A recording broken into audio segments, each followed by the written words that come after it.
Assalamu alaikum wa rahmatullah, j'espère que vous allez bien ce samedi. Comme vous pouvez le voir, très nuageux, il a plu.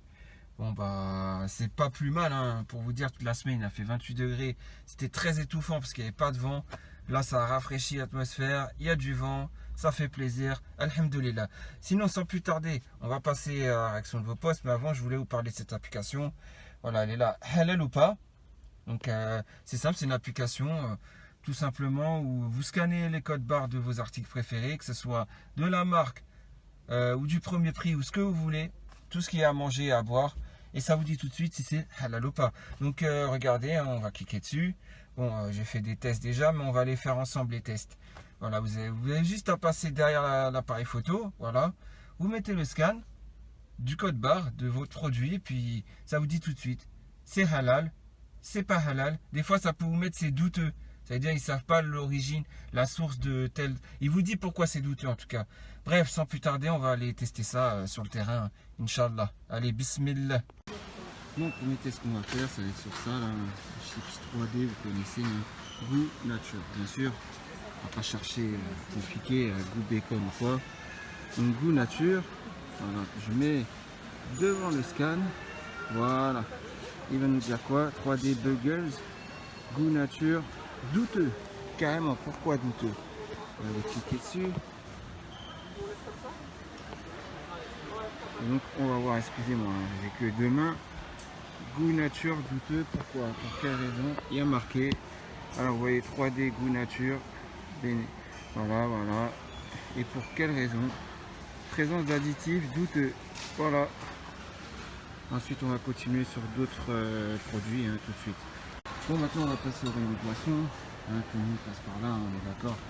J'aime beaucoup cette boisson là, comme vous connaissez, grosse marque. On va tester, on va mettre le code barre, scannage du code barre et donc Orangina, c'est marqué quoi? Halal. Bon, maintenant, on passe au 4 quarts. Alors, comme vous pouvez voir, c'est normal, hein, tout ce qui est plus normal, marque Auchan. 4 quarts marque Auchan, il y a le code barre, il est là. On va le passer devant. Voilà, on a scanné 4 quarts pur beurre Auchan halal. Vous voyez ça, vous pouvez le prendre, par exemple. Bon, maintenant on va passer au Kinder Delice. Ça c'est trop bon ça, hein. Coconut. Kinder Delice coconut. Ben, on va voir, on va scanner le produit. Il va nous dire, ah carrément Kinder Delice coconut douteux. Pourquoi douteux? Voir ça avec vous, hein, pourquoi c'est douteux. Hop, je clique dessus, excusez-moi. Présence d'additifs, douteux encore une fois. Subhanallah, quand on a le doute, est-ce qu'on achète ou pas? Bon, vas-y, un petit dernier pour la route. J'aurai mon frère, fromage, fromagerie. On va essayer, tenez, la marque Président, tout le monde connaît. Donc on va essayer les camemberts Président. Qu'est-ce qu'il va nous dire? Halal. Eh ben, vous pouvez prendre. Voilà, donc super l'application. Hein. Bon, dernière partie pour présenter l'application. Alors, comme vous pouvez le voir, après, j'ai pas tout fait en vidéo, hein, tous les rayons. Par exemple, fromage fondu Milbona, vous savez, c'est celui version Lidl. C'est halal. Le pouce vert, carrément, vous connaissez celui-là, les 8 carrés, là, comme le Kiri, mais version pouce vert, là, de Auchan. Vous connaissez sûrement, halal. J'ai fait gâteau marbré de Auchan, là, dans le rayon discount. C'est douteux. Les nouilles japonaises d'Emaer Ramen, Nissin. Bah, vous pouvez voir, inconnu. Quand ils savent pas, ils savent pas. Hein. Ils mettent inconnu. Hein. Je vais cliquer dessus. Pourquoi? Pas d'ingrédients détectés. Ça veut dire, ils donnent pas d'information. Celui qui le fabricant, quoi, n'a pas donné l'information pour savoir s'il y a des choses halal ou pas, quoi. Et dernière chose, donc, les grignotes de poulet. Voilà, par exemple, comme vous connaissez. Pourquoi il y a marqué halam? Bon, j'ai pris ça pour vous montrer qu'il met aussi halam comme statut. Hein. Bon, là, on sait pourquoi, parce qu'on va cliquer dessus. Et on va bien voir, un grignote de poulet, c'est ça qui est présent d'ingrédients halal.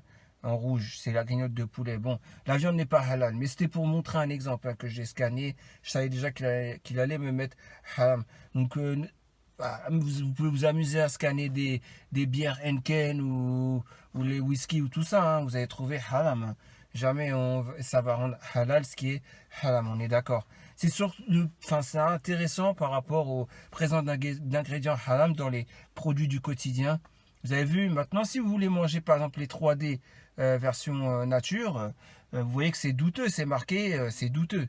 Si vous les mangez, c'est vous et votre tombe après, hein. Est-ce que c'est halal ou pas? Au moins, il y a une application qui vous a averti. C'est douteux, on ne sait pas d'où vient l'origine de telle chose. Vous savez que le fabricant, c'est Lay's ou je sais pas quoi là. Vous savez très bien que eux, en fait, bah voilà, ils mettent ce qu'ils veulent dedans. C'est pas des musulmans, on est d'accord. Voilà, donc sans plus tarder maintenant, on va passer à la réaction de vos posts du jour, Inch'Allah. Bon, vas-y, aujourd'hui, ouais, enfin aujourd'hui, puisqu'il est minuit 13, à 18h20, donc en début de soirée, le samedi, j'ai dansé de force à mon mariage. Foden qui nous dit Salam metapna d'escargot. Et oui, je voulais pas trop timide, mais ils m'ont forcé à danser. Donc moi, je pensais que c'était un poste où justement, tu as été à ton mariage, quoi. Et ils t'ont forcé à danser vraiment, hein, pour de vrai, genre lève-toi et tout. Déjà, si ceux qui n'aiment pas danser, c'est normal. Déjà, on ne peut pas danser, nous, musulmans. Normalement, on ne peut pas danser. Pourquoi? Parce que nous, la musique, on doit s'en passer. Maintenant, au mariage, c'est encore pire, il n'y a aucune baraka. Pourquoi vous faites des mariages 10, 15, 20, 30 000 euros, cortège, tout ce qui bouge. Il y en a, ils vont jusqu'à 100 000 euros de leur mariage. Le pire, c'est au bled. Au bled, il y a des gens, ils font des prêts d'argent sur 15 ans, 20 ans, pour pouvoir financer un mariage. Parce qu'ils vont acheter la tente, enfin ils vont louer la tente, pardon, ils vont ramener un DJ, le photographe, le traiteur, les tables, les chaises, tout ça. Donc ouais, bah tout ça c'est un forfait compris, hein. La robe de la mariée, et ci et ça, et il faut ensuite le cortège, et il faut l'hôtel, ou non, c'est vrai qu'au bled, ça finit dans la maison des parents du mari, quoi. Mais bon, on s'est compris, quoi. Le cortège, tout ça, non, franchement, pourquoi se rivaliser dans ça? Pourquoi pas se rivaliser dans la prière, dans les bonnes actions? Pourquoi vous faites pas ça? C'est normal, après, vous dansez, quel baraka il y a? Pourquoi vous faites pas juste un petit tolba? Tolba, les deux familles proches sont là. Tolba, bon, vous connaissez, c'est quand on récite le Fatiha et tout. Et après, avec 3 imams, fin de l'histoire. Une fois qu'ils ont récité le Fatiha, récité le Coran, une fois qu'ils ont fait l'Adiyat, et une fois qu'ils ont aussi, je sais pas moi, par exemple, je sais pas comment je pourrais dire, enfin bref, vous avez compris quoi, mariage, tout ce qu'il y a de plus religieux, hein, on est d'accord, hein, et il n'y a même pas besoin d'argent dans l'histoire. Mais vous voulez quoi? Ouais, c'est vrai, il faut acheter le manger, un peu le ham, et après on fait ce qu'il faut, un petit peu le harira, tout ça. On arrive à quoi? 1000 euros, allez, 2000 euros de frais. Mais il y a le baraka, puisque le prophète Aïssatossam, il a dit le meilleur des mariages, c'est celui qui est le plus simplifié. On est d'accord? Bon, ça, c'était la petite parenthèse. Parce que, en fait, je voulais faire cette parenthèse parce que je veux pas que dans la communauté, même les convertis, s'il vous plaît, dites-vous que c'est interdit, c'est haram, ce genre de choses. D'accord?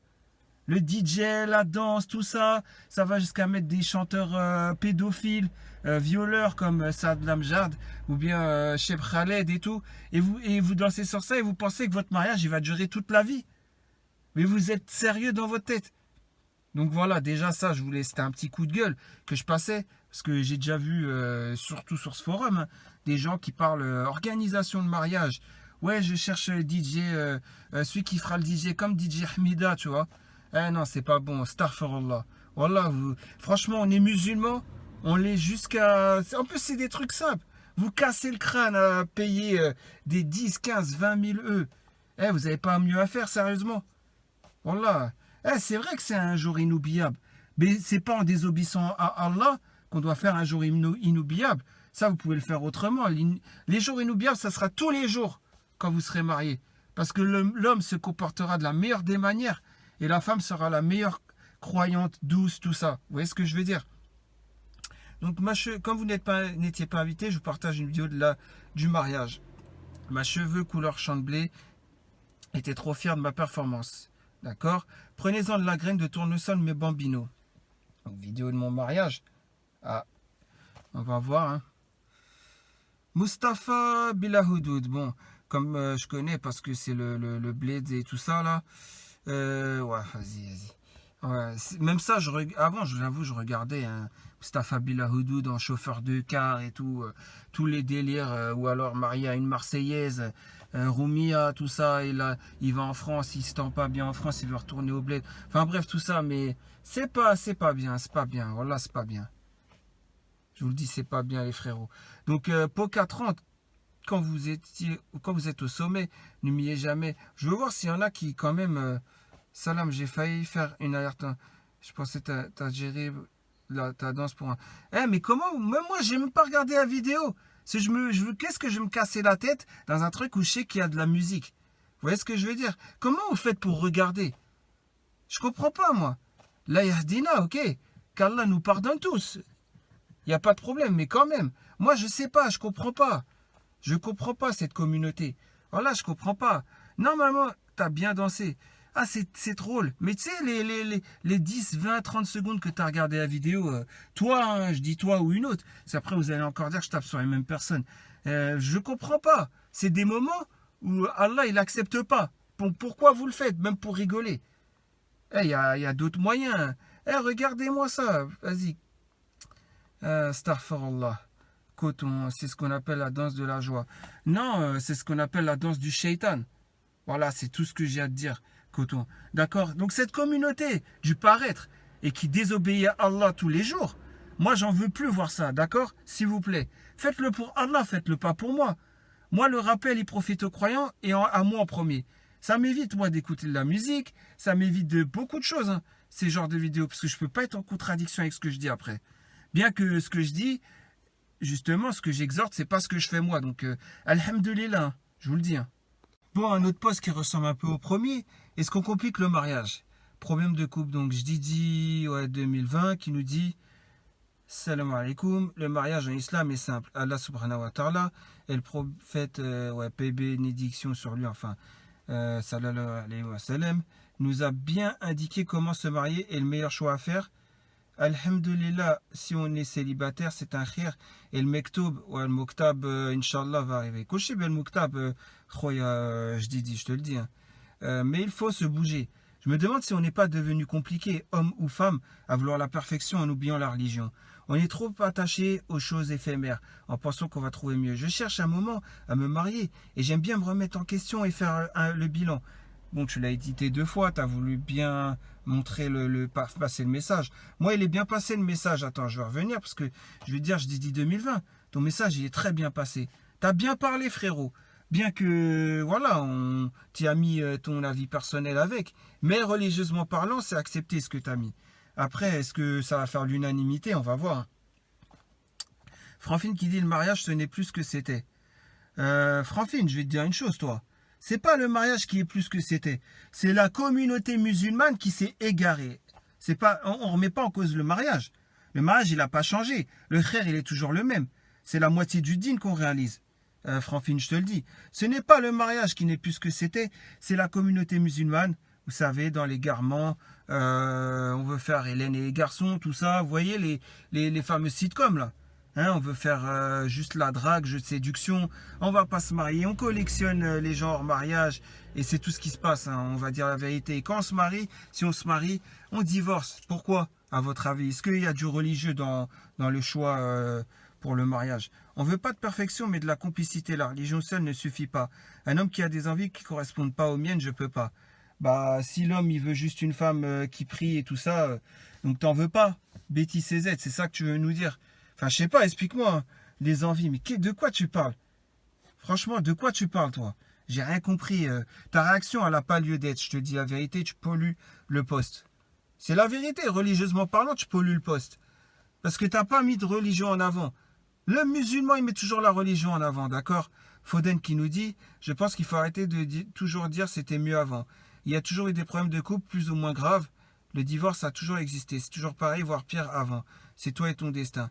Ah, donc avant, c'était pire. Donc avant, tu trouves qu'il y avait avant, il y avait moins de divorces, sache-le. Les divorces sont apparus quand il y a la culture de l'occidental. La culture occidentale qui est venue dans les pays musulmans. Hein. Ça n'a rien à voir, Foden. Depuis les 200 ans, la colonisation dans tous les pays musulmans, c'est là où c'est apparu, Foden, le divorce. Il s'est multiplié. Là, aujourd'hui, ouais, c'est une réaction que les gens ils ont à chaud, comme un athée il a pour divorcer. Ah, je divorce pour un rien. Tu divorces pourquoi? Parce qu'elle n'a pas acheté quoi? Elle n'a pas acheté des cotons-tiges. Tu peux pas te nettoyer les oreilles le matin. Ah, hier, tu as acheté dit d'aller faire 2-3 courses quand je travaille. Tu m'as pas ramené mon yaourt préféré. Vas-y, je divorce. C'est ça, en gros. Et ça, avant, ça n'existait pas. Avant, même dans le pire et le meilleur, Eh, je te dis une chose, la génération des grands-parents et ainsi de suite, dans le pire et le meilleur des cas, ils restaient soudés. Moi, je te le dis, hein, dans la misère. Quand je dis dans la misère, c'est vraiment dans la misère. Ils étaient à la campagne, d'accord? Et ils vivaient des choses simples. Et ils restaient mariés et ils divorçaient pas. C'est nous aujourd'hui, on a tout. Et même si on a tout, bah, on veut encore plus. Donc au final, on divorce parce qu'on se dit l'herbe sera plus verte ailleurs ou quoi. Moi, je te dis une chose. Hein, on sait ce qu'on perd, mais on sait pas ce qu'on récupère, hein, Foden. Donc faut arrêter de dire c'était mieux, que c'était pire avant. Non, avant c'était mieux parce qu'il y avait plus de religieux mis en avant. Ça n'existait pas les fêtes avec la musique, tout ça là.